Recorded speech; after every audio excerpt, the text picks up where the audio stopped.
The response by so many fellow Americans who are celebrating his death, who are mocking his death. Our culture is in desperate need of healing and restoration. What happens when a nation loses one of its most influential voices? And what can we learn from the legacy he leaves behind? The idea might have been the enemy, but the person was not the enemy. We have a lot to learn from Charlie's methodology. What is the role of faith in shaping America's future? And how should we move forward? If we want to make America great again, we have to make America godly again. There's a natural law that most people recognize. In this episode, I sit down with Pastor Jackson Lahmeyer to reflect on the assassination of Charlie Kirk and the work of the Trump administration to strengthen religious liberty in America. He's the author of Chasing After the Wind: Why Nobody is Catching What Everybody is Chasing. This is American Thought Leaders, and I'm Yanya Kellick. Pastor Jackson Lahmeyer, such a pleasure to have you on American Thought Leaders. Thank you so much for having me. It's an honor. Our plan was to speak about how faith in America has been under attack and what this administration is doing to try to deal with that. And then Charlie Kirk was assassinated. Tell me what you're thinking. And it's tough because Charlie was a friend of mine, and it's one of those things, you know, it can happen. You don't think it ever will happen, but then it did happen. And America lost a legend. The body of Christ lost an ambassador to an entire generation. I called him America's youth pastor. And a wife lost a husband. 2 kids lost their father. And many of us, we lost a friend. But at the same time, I recognize that Charlie Kirk gained his eternal reward. And he's heard the words that I want to hear.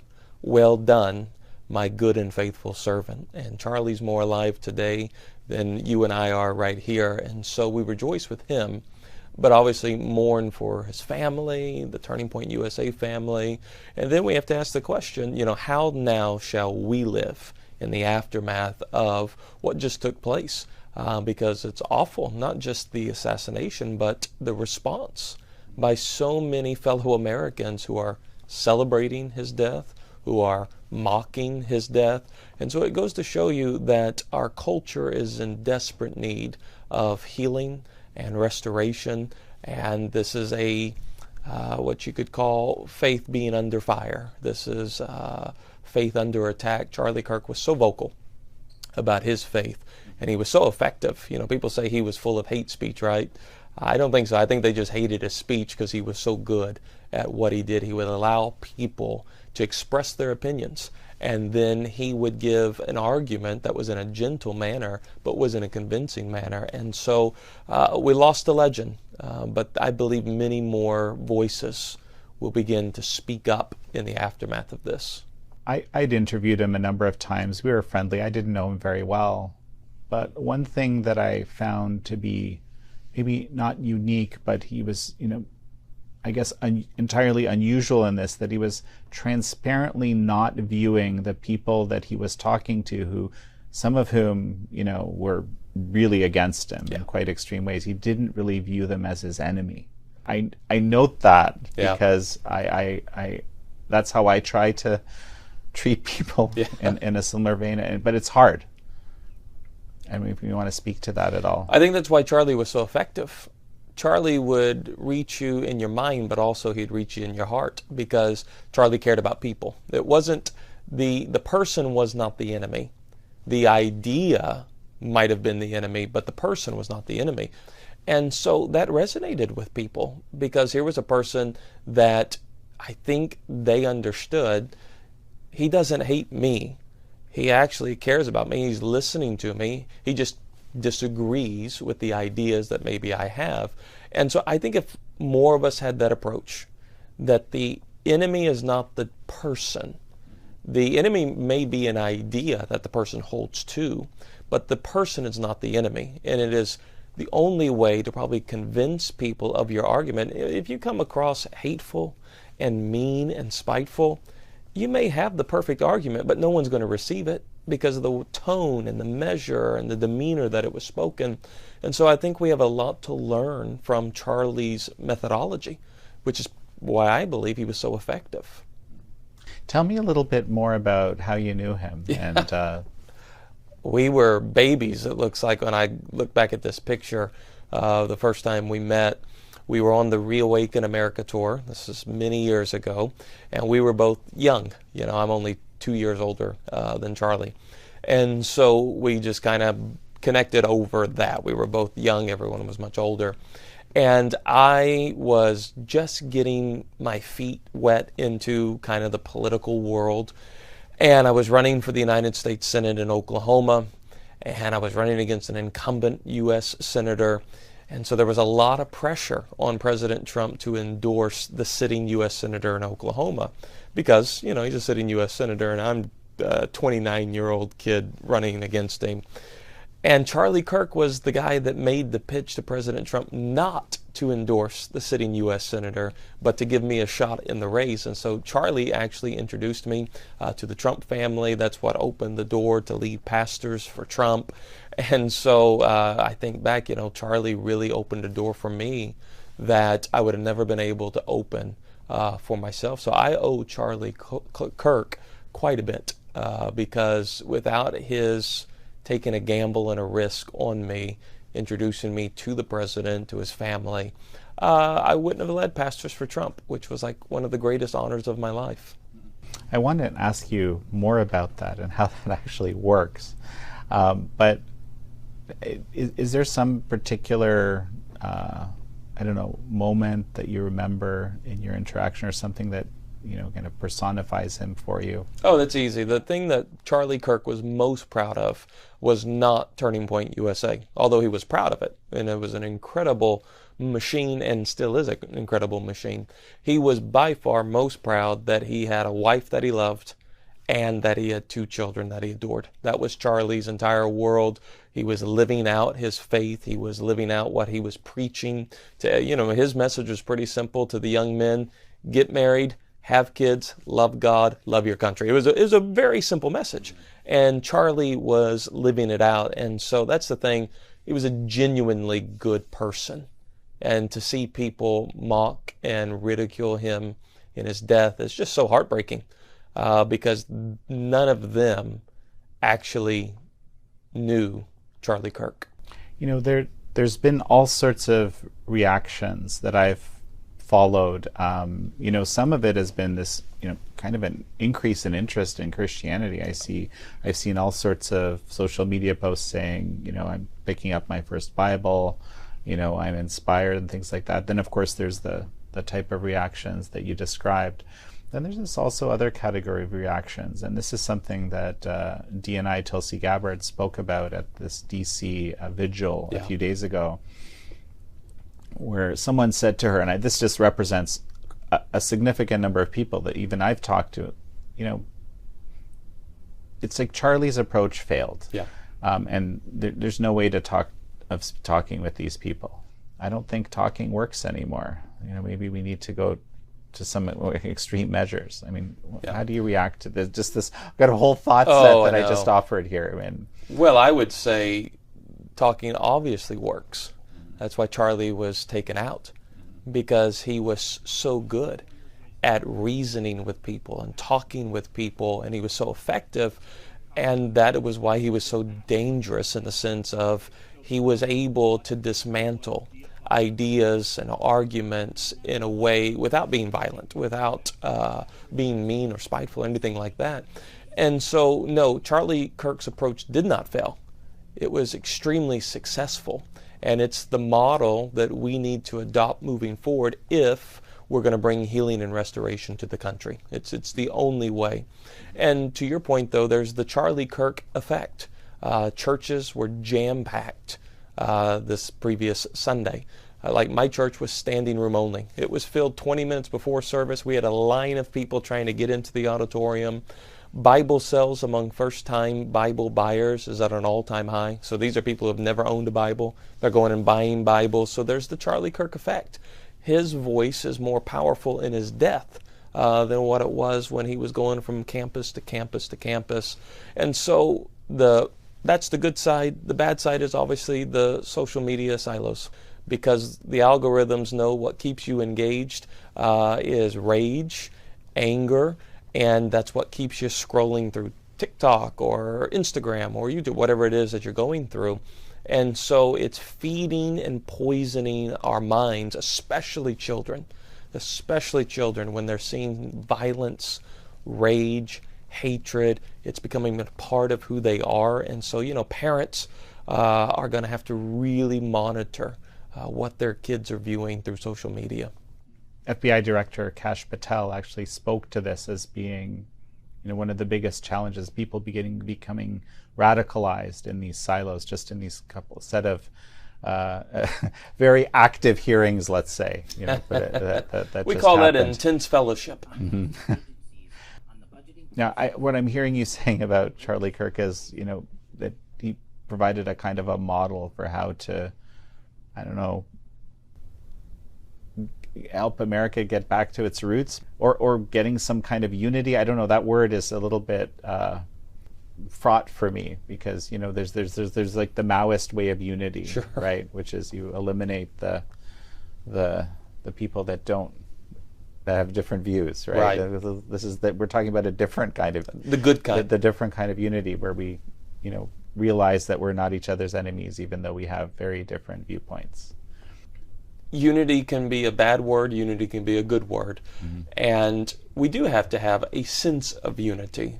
Now, unity doesn't mean conformity, meaning that in order for you and I to be united together, you have to conform to me or I have to conform to you. I think we have to be able to recognize that we are free agents, meaning we have the ability to form our own thoughts, opinions, and the beautiful thing about the freedom of speech is it gives you the right to be wrong. You can say things that you believe, and it can be wrong, but you have the right to say that thing. That's the beauty of America. And so Charlie's method of reaching across, he's going into hostile territory onto these college campuses of people that were not big fans of him, that would do anything to prove him wrong in a debate or an argument. I think back to watching Charlie at Oxford. Just the way that he was, here you have a non-college educated individual schooling the most educated people at Oxford.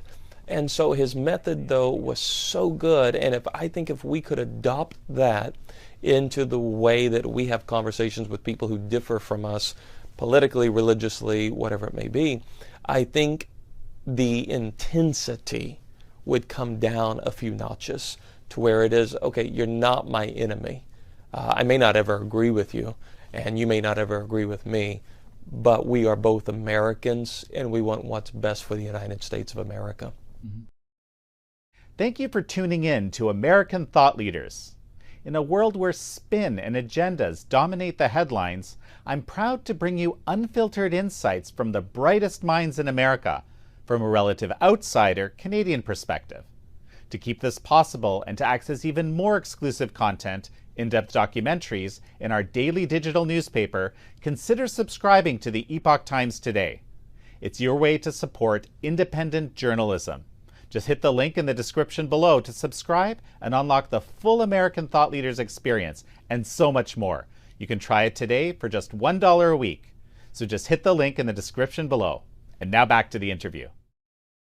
So I've voiced this kind of an idea, and I've had a guest on, Robert George, Professor Robert George, talking about, let's say, this realm of ideas.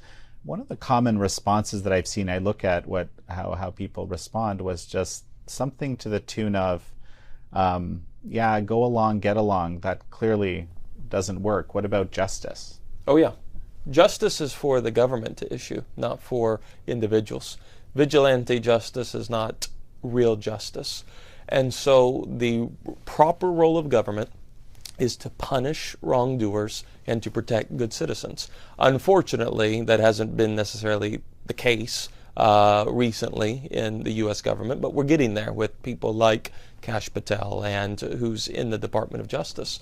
So justice is absolutely necessary. Justice is something all of us long for when an evil is done. But I kind of lean on a Bible verse which says, seek justice, love mercy, and walk humbly before the Lord.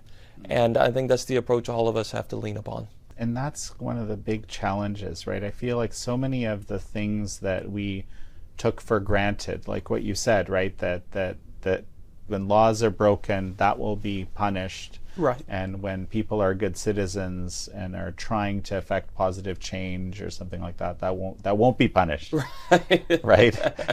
We've kind of reversed it, haven't we? We've criminalized the good people, and we've let the criminals go. It's been an inverse of what justice should be. Or at least a road down that path. Yeah. And I think that's made a lot of us very cynical, and in some ways, rightfully so. Sure. So, but maybe cynical is never right. But so how do we deal with this kind of mess? It's a kind of a information chaos, and we don't trust our institutions. Right. You can see this. It doesn't matter even who's in office. The level of trust is way down, and again justified. How do you deal? Presumably you talk with your congregation and your family about all these sorts of things often, right? Well, it's difficult because I don't trust many of the institutions that we should be able to trust. You should be able to trust the Department of Justice, or you should be able to trust churches and schools and just the whole thing, right? But there's been so much corruption in our country and so much misinformation that what I tell my church is you have to know the truth so well that you immediately pick up when something is not the truth. So if we know our Bibles as well as we ought to, we'll be able to know when there's a false teaching. It's not that we go and study false teaching. We study the truth so well that whenever a false teaching appears, we instantly know that doesn't line up. We need good people to step up and start engaging politically. I know it's tough because politics is nasty. It's dirty, and good people, I don't want anything to do with that.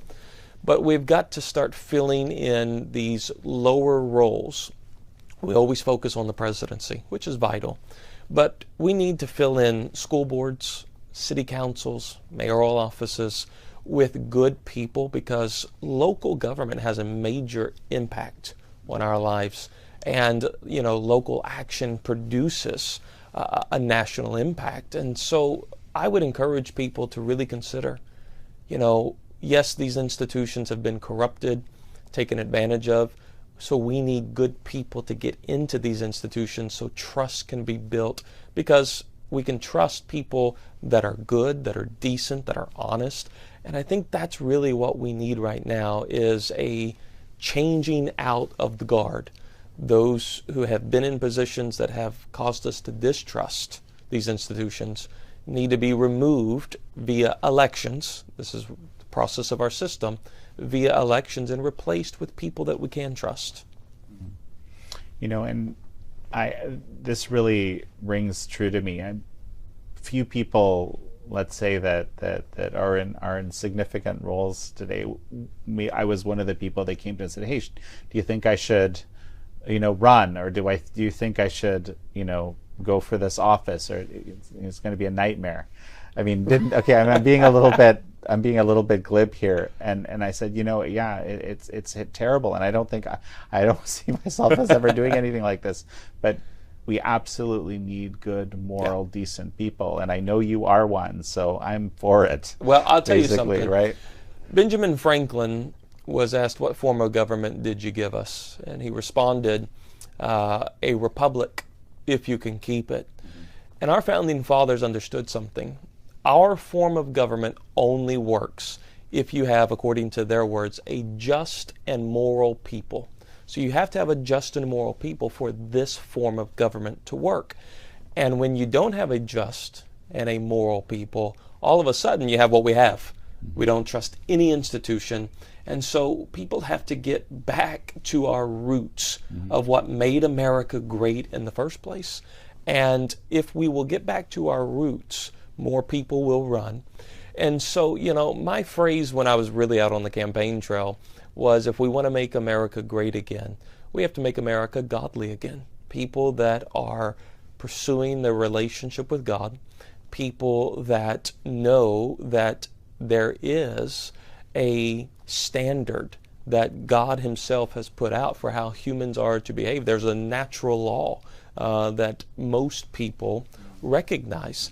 And so to me, that's, I'm obviously biased in this, that's the answer I see as people coming back to knowing God and living for God will produce a change in the culture. I'm a firm believer. All of us are capable of much greater than what we believe we can achieve, but all of us are also capable of much worse than what we think we would ever do. And so we got to guard our hearts, guard our minds.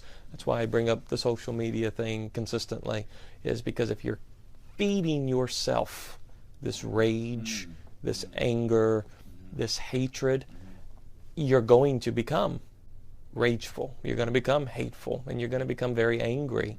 And sometimes people act on those things, and we see the devastation because of that. And so we've got to be just over the top on guard of what we see and what we hear and what our hearts begin to think.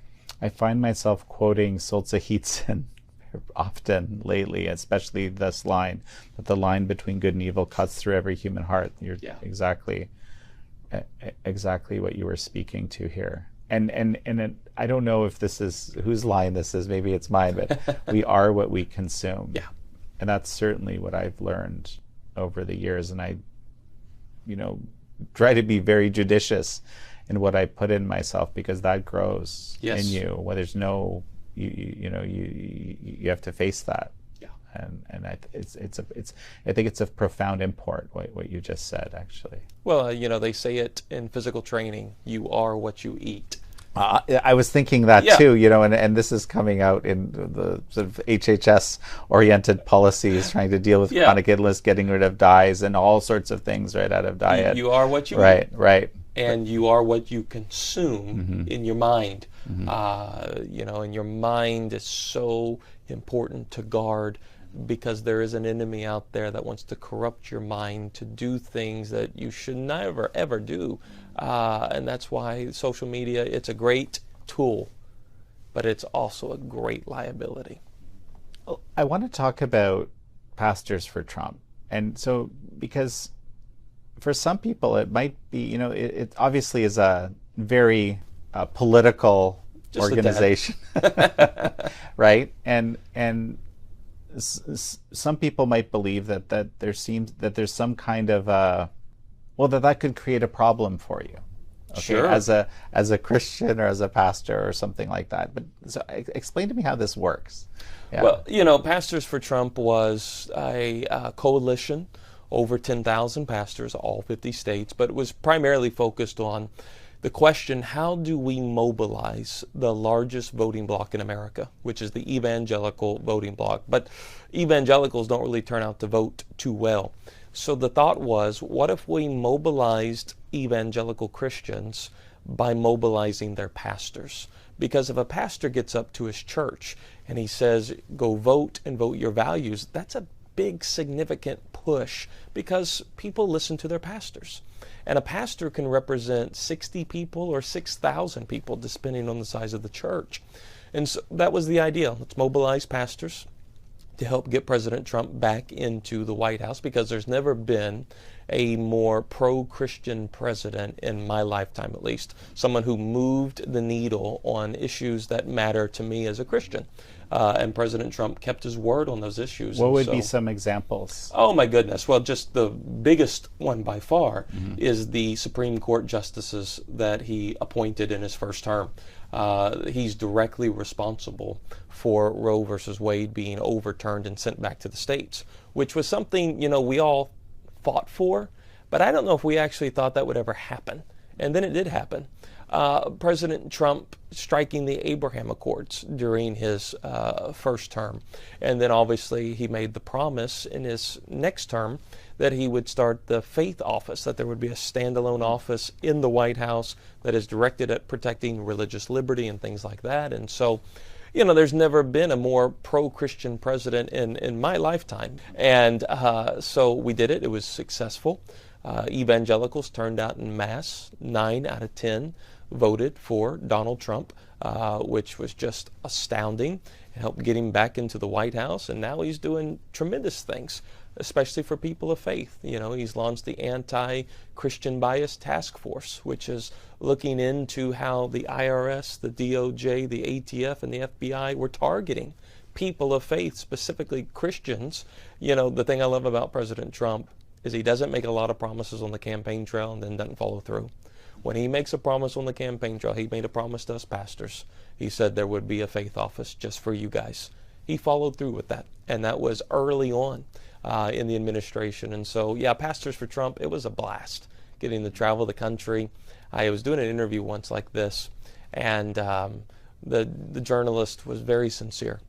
And she said, do you really believe that as flawed as Donald Trump is, that God can use somebody that flawed to accomplish his perfect will? And my response was, God only uses people as flawed as Donald Trump to accomplish his perfect will. And so God's using Trump right now. Strong statement. True statement. You mentioned something earlier that somehow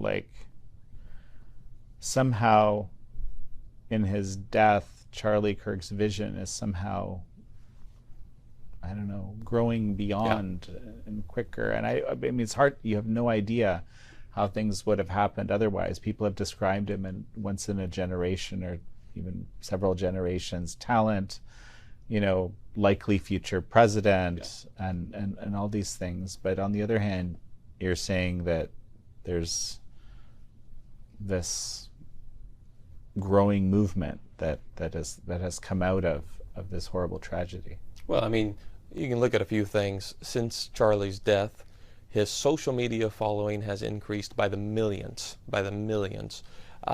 Turning Point USA has received somewhere around 50,000 new requests for different chapters throughout the country.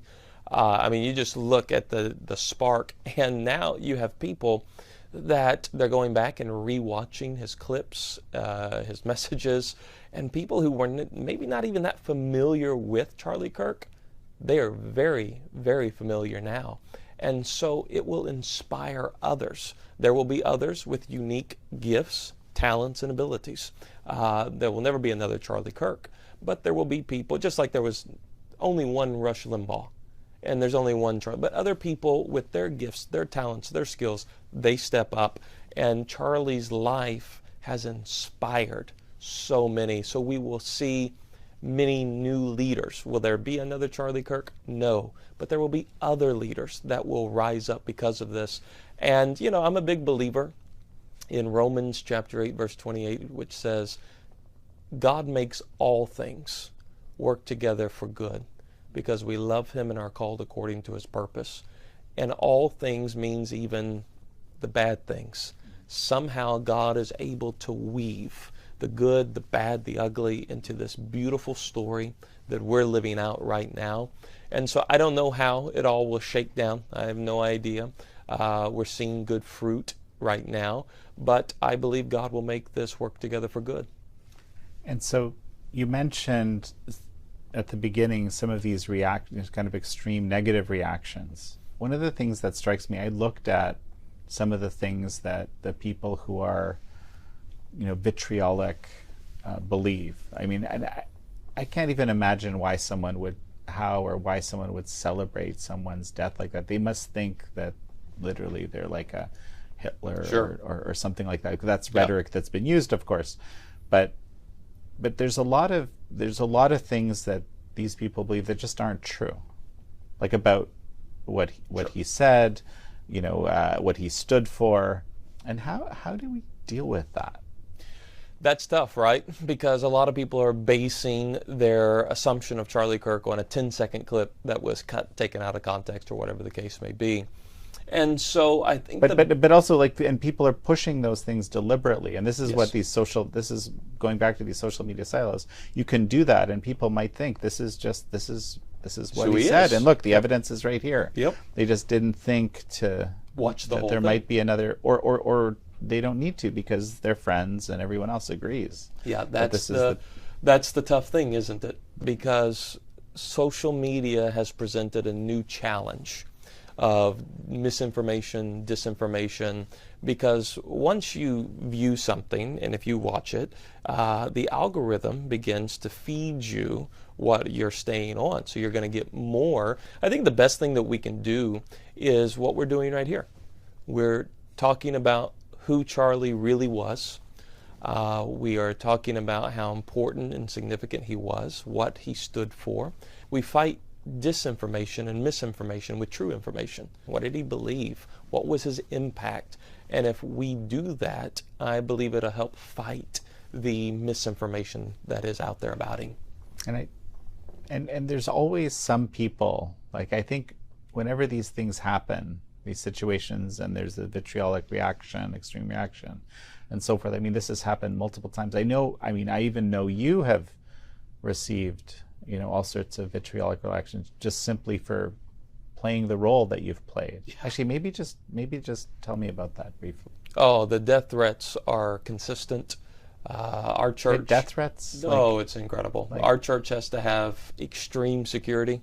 We have people who will visit our church and they'll say, I've never been to a church with this much law enforcement and security. Is that because something bad has happened here? And our response is, no, it's because we have this much law enforcement and security. Nothing bad has ever happened here. But the hatred of what we do is so real because, being a pastor and taking a step into the political arena of, leading pastors for Trump kind of put a target on me a little bit. Our church got reported to the IRS thousands of times for violating the Johnson Amendment, which we never did, and we were never charged or prosecuted or anything like that. Just very quickly for the benefit of the audience, what is the Johnson Amendment? Well, the Johnson Amendment says that a nonprofit 501c3 cannot contribute to a political campaign or candidate financially or endorse a political candidate or political party. And so we've never done anything like that. The Johnson Amendment has never been utilized either. It's a lot of bark, no bite, and President Trump wants to completely eradicate that as well. The IRS recently came out and said that a church can endorse political candidates from behind the pulpit, and there will be no usage of the Johnson Amendment. So it's a big victory. We just had a big victory. But, when you stand up and you take a stand, not everybody likes it. Some people do, but not everybody does. Mm-hmm. But so your position is that faith leaders should be able to make these endorsements. Oh, absolutely. Just because I'm a pastor doesn't mean I lose my right to engage in our political realm. And I believe there's a responsibility. I'm a shepherd of the flock of the congregation that I pastor. And a shepherd guides, and a shepherd warns, and a shepherd advises. And so, we should. And unfortunately, our politics has become very theological lately. If you think about the issues that are hot topic political issues, marriage, gender, life, those are Bible issues. You can't open up the first page of the Bible and not recognize marriage, life, and gender. So these have been theological issues that have been hijacked into the political realm. And so we have to talk about those things as pastors. Otherwise, we're being dishonest to the scriptures that we say we love and we believe, because our politicians have taken theological issues and they've politicized them. And I think faith leaders, not only should they have to. Charlie Kirk was assassinated essentially doing a kind of ministry. Yes. Right? As you point out, like he was America's youth minister, I think you said. And you get death threats. Like how should people who play prominent roles in the Christian faith and put themselves in kind of the line of fire, literally, be treating this? How are you treating this? Well, it's it came more real because for 5 years I have been getting death threats, and then to see it actually happen, it becomes much more like we upped our security, even more than what it already was. But that's our reality, and I want our people to be safe when they come to church, not have to worry about those type of things happening. And so with Charlie's assassination, it became like more real to me and my wife, and we're just struggling, struggling through that together. But also recognizing, when you do put yourself out there, and when you take a stand and you are bold, you do develop enemies, unfortunately. So tell me more about this faith office. You're involved with both the White House Faith Office and also this Faith Advisory Council, which are separate institutions doing separate things. There's frankly, a bit of confusion among people about exactly what the different institutions do. Can you give us a picture? Because you're involved in both. Yeah. So there's the National Faith Advisory Board. There's the White House Faith Office. President Trump signed the executive order to establish that, and it's being led by Pastor Paula White, who's doing a phenomenal job, and Jenny Korn there as well. And, the Faith Office, what they're doing specifically is they're making sure that religious liberty is being protected, because it had come under attack. A lot of people don't realize that, but it really come under attack through the IRS, FBI, DOJ, ATF. And so they're making sure that those agencies are not persecuting people of faith, or that there's just even cultural persecution of faith happening. They're making sure that those things don't happen, like church attacks. Church attacks have risen over 700% since 2018. So that's the role of the Faith Office. And is that specifically focused on Christians or broader? No, religious liberty means all people of faith. However, in this country, there's a major spike of attacks upon people who are Christians. Major spike. But religious liberty extends to every person. Obviously, I'm just curious to. Yeah. I mean, because so there'd be more Christians involved. Obviously, there's also a lot of Christianity is the dominant faith as well. So it's not surprising, but not exclusively. Right? No, not at all. Not at all. It's all faiths. All people of faith are to be protected. The saying is nobody should get in between a patient and their doctor. Well, nobody should get in between a person and God, especially the federal government. So that's the Faith Office primary role. But then obviously you have the National Faith Advisory Board, which is a organization that is meant to help shape policy and to advance policy efforts that are going to be beneficial to people of faith. And so the two work hand in hand together. One is in the White House, obviously. One is a separate organization. And so it's fun to get to be a part of, both. And it's been a wild journey to, go from pastoring a church, staying open during the lockdowns, to getting to go to the White House to have dinner with the President of the United States. I mean, it's been a journey that I never saw coming, but I am so glad I'm on it. And just very quickly, what would be an example of something that the Faith Advisory Board, I said council earlier, again, perhaps you're hearing about too many things, but yes, the Faith Advisory Board has accomplished thus far?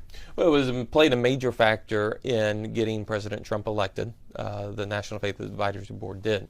It was out of the National Faith Advisory Board that the idea was birthed of the White House Faith Office. So that was probably the greatest accomplishment of the National Faith Advisory Board, is the birth of the Faith Office, a standalone faith office in the West Wing of the White House with a report to the President of the United States. And so I would say that's probably its greatest accomplishment. Just can you clarify this for me? So the Faith Advisory Board existed prior to this election? Can you explain this to me? The Faith Advisory Board existed during the first administration, and it served as a council of faith leaders to pray for the president, to advise the president on issues that mattered to pastors and people of faith.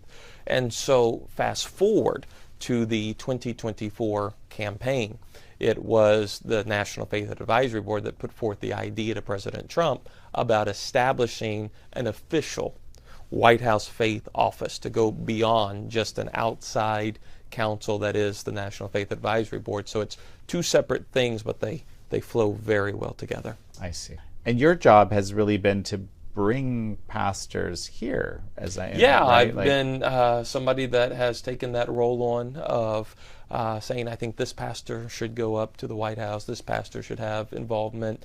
You know, it's been a really, really good journey of seeing how all this comes together, from political to policy to people. And that's the thing, you know, getting back to, should pastors be involved in politics? Should pastors be going up to the White House, right?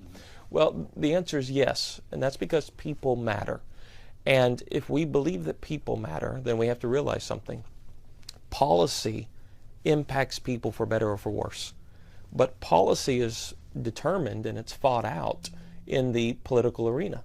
So politics determines policy, but policy impacts people. And so, yeah, pastors need to be coming up and talking about different policies that will benefit people in their communities. And that is part of the role of the faith office. I see.